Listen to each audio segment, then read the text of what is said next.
Assalamualaikum warahmatullahi wabarakatuh. Halo pemirsa, perkenalkan saya Istighfarah Medina Rifani dengan NIM 2108031040001 dari kelas Akuntansi Perbankan Konvensional dan Syariah A yang akan membawakan acara berita terkini dengan pembahasan laporan keuangan Bank Syariah Indonesia tahun 2022.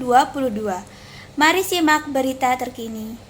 Industri perbankan di Indonesia mencatat sejarah baru dengan hadirnya PT Bank Syariah Indonesia Tbk atau BSI yang secara resmi lahir pada 1 Februari 2021 atau 19 Jumadil Akhir 1442 Hijriah. Presiden Joko Widodo secara langsung meresmikan Bank Syariah terbesar di Indonesia tersebut di Istana Negara. BSI merupakan bank hasil merger antara PT Bank BNI Syariah Tbk, PT Bank Syariah Mandiri, dan PT Bank BNI Syariah. Otoritas Jasa Keuangan atau OJK secara resmi mengeluarkan izin merger 3 usaha bank syariah tersebut pada tanggal 27 Januari 2021 melalui surat nomor SR3-PB1-2021. Selanjutnya, pada 1 Februari 2021, Presiden Joko Widodo meresmikan kehadiran BSI atau Bank Syariah Indonesia. Untuk komposisi pemegang saham BSI adalah untuk yang pertama PT Bank Mandiri Persero Tbk sebesar 50,83%. Kemudian ada PT Bank Negara Indonesia Persero Tbk sebesar 24,85%. Kemudian ada PT Bank Rakyat Indonesia Persero Tbk sebesar 17,25% dan sisanya adalah pemegang saham yang masing-masing di bawah 5%. Penggabungan ini menyatukan kelebihan dari ketiga bank syariah tersebut sehingga menghadirkan layanan yang lebih lengkap, jangkauan lebih luas, serta memiliki kapasitas permodalan yang lebih baik. Dengan didukung sinergi dengan perusahaan serta komitmen pemerintah melalui Kementerian BUMN, BSI didorong untuk dapat bersaing di tingkat global. BSI merupakan ikhtisar dari lahirnya Bank Syariah Kebanggaan Umat yang diharapkan menjadi energi baru pembangunan ekonomi nasional serta berkontribusi terhadap kesejahteraan masyarakat luas.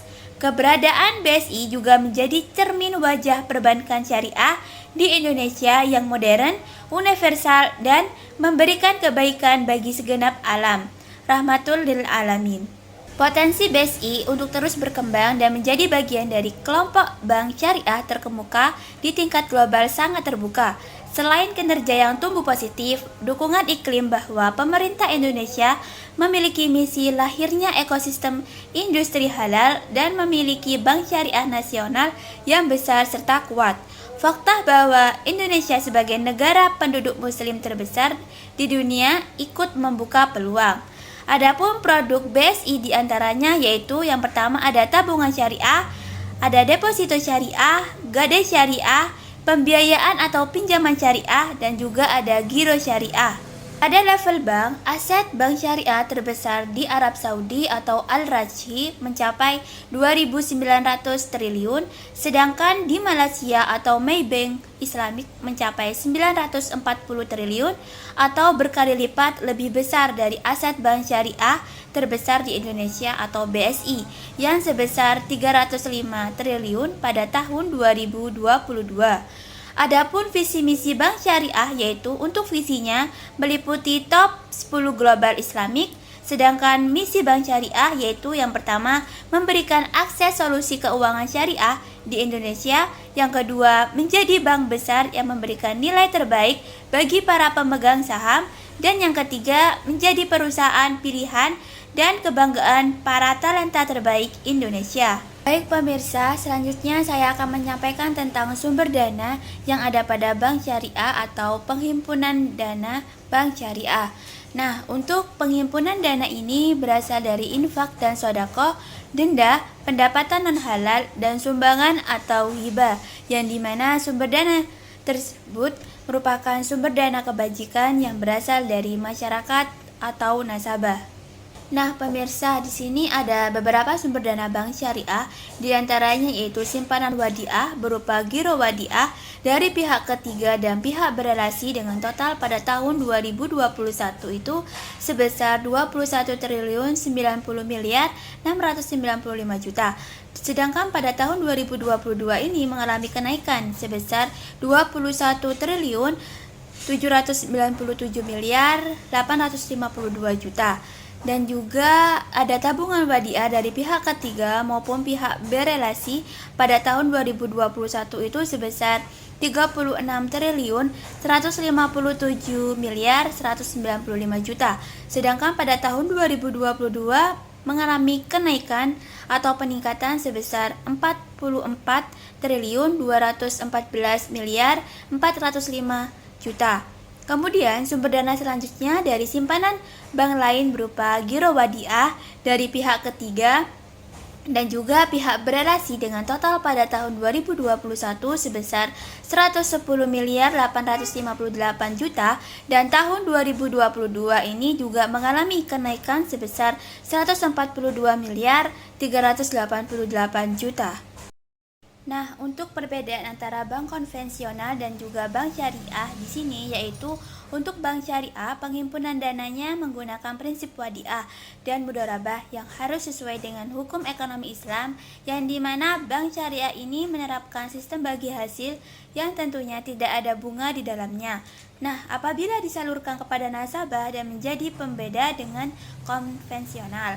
Sedangkan untuk bank konvensional memiliki sistem bunga di dalamnya dan apabila disalurkan kepada nasabah, hal itulah menjadi pembeda antara penghimpunan dana baik itu bank konvensional maupun bank syariah. Selanjutnya adalah pembiayaan atau pinjaman yang diberikan oleh Bank Syariah Indonesia berdasarkan laporan keuangan Bank Syariah Indonesia yang tercatat bahwa Bank Syariah Indonesia memberikan pinjaman kepada nasabah berupa pinjaman GORD dengan total pada tahun 2021 itu sebesar 201 triliun 682 miliar 367 juta.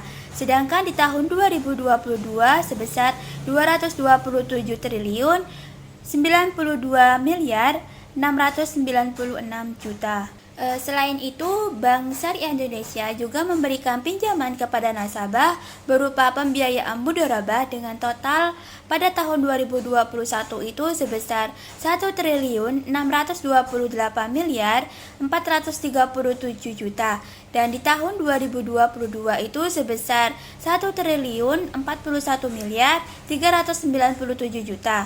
Selanjutnya, pembiayaan masyarakat pada tahun 2021 juga sebesar 57 triliun 554 miliar 436 juta dan di tahun 2022 itu sebesar 70 triliun 590 miliar 511 juta. Nah, itulah pinjaman dan pembiayaan yang diberikan oleh Bank Syariah Indonesia kepada nasabahnya. Baik, selanjutnya perbedaan antara pembiayaan konvensional dan syariah.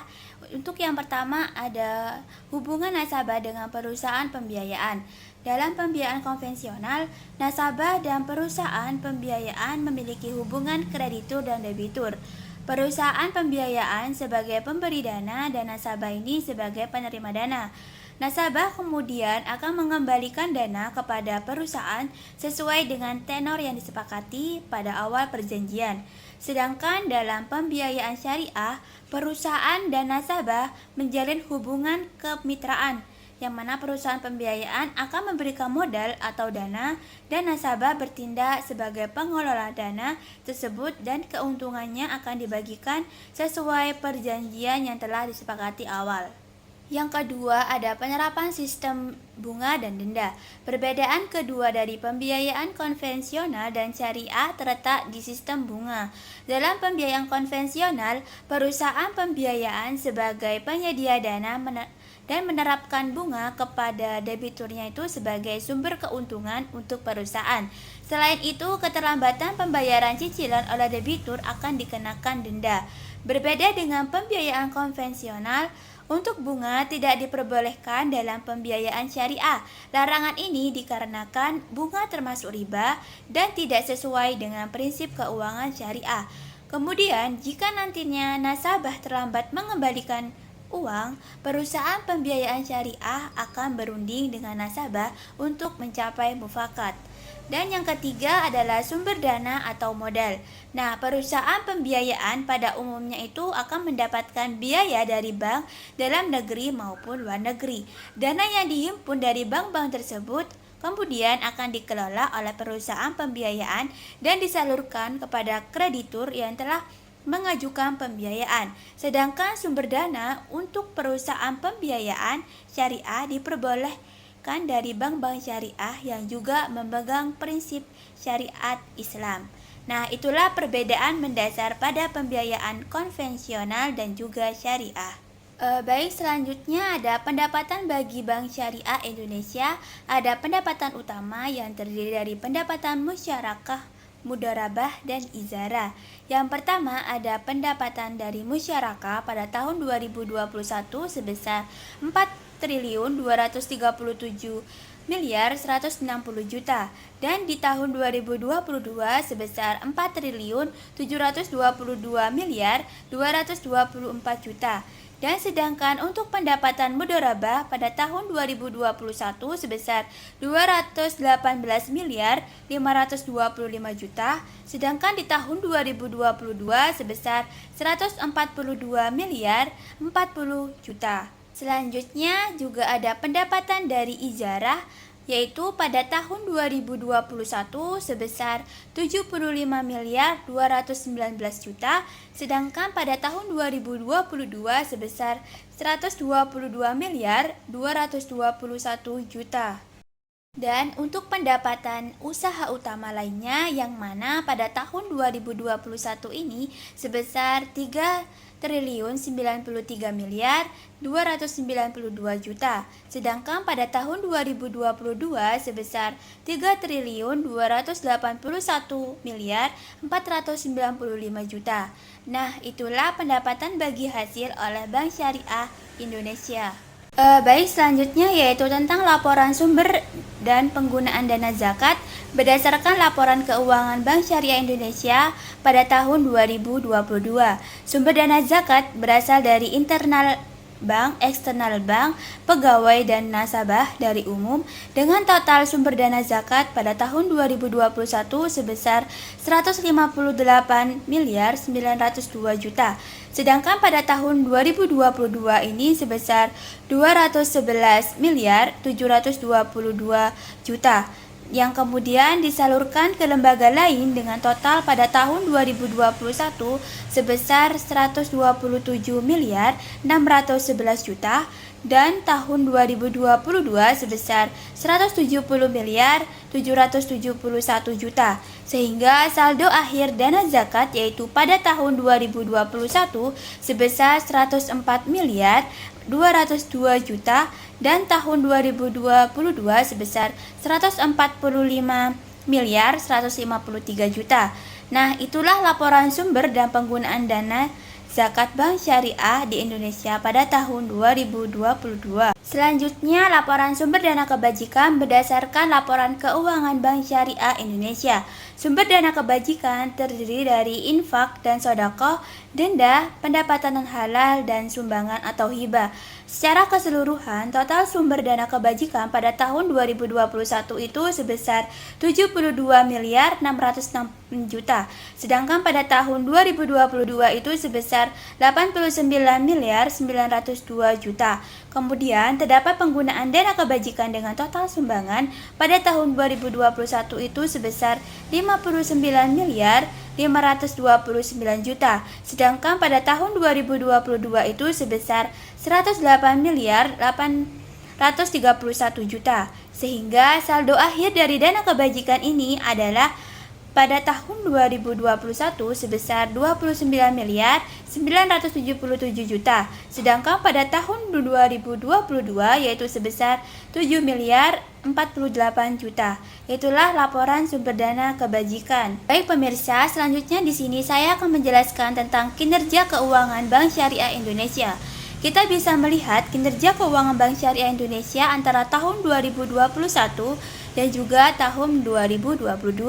Pada tahun 2021, total pembiayaannya itu sebesar 49 triliun 380 miliar 250 juta, sedangkan pada tahun 2022 sebesar 57 triliun 184 miliar 185 juta dengan NPF persennya pada tahun 2021 yaitu sebesar 3,68%, sedangkan pada tahun 2022 sebesar 4,83%, sehingga total dari dana pihak ketiga pada tahun 2021 yaitu sebesar 12 triliun 807 miliar 174 juta, sedangkan pada tahun 2022 itu sebesar 14 triliun 740 miliar 953 juta, sehingga laba setelah zakat dan pajak pada tahun 2022 yaitu sebesar 500 miliar 309 juta.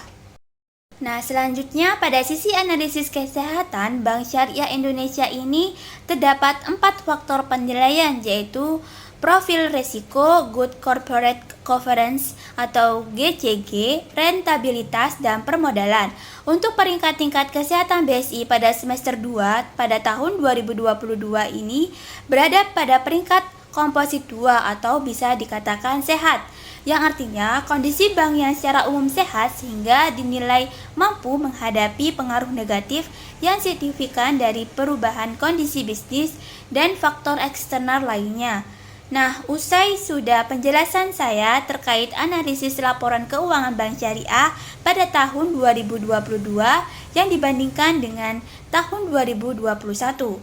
Saya Istighfarah Medina Rifani pamit undur diri. Wassalamualaikum warahmatullahi wabarakatuh.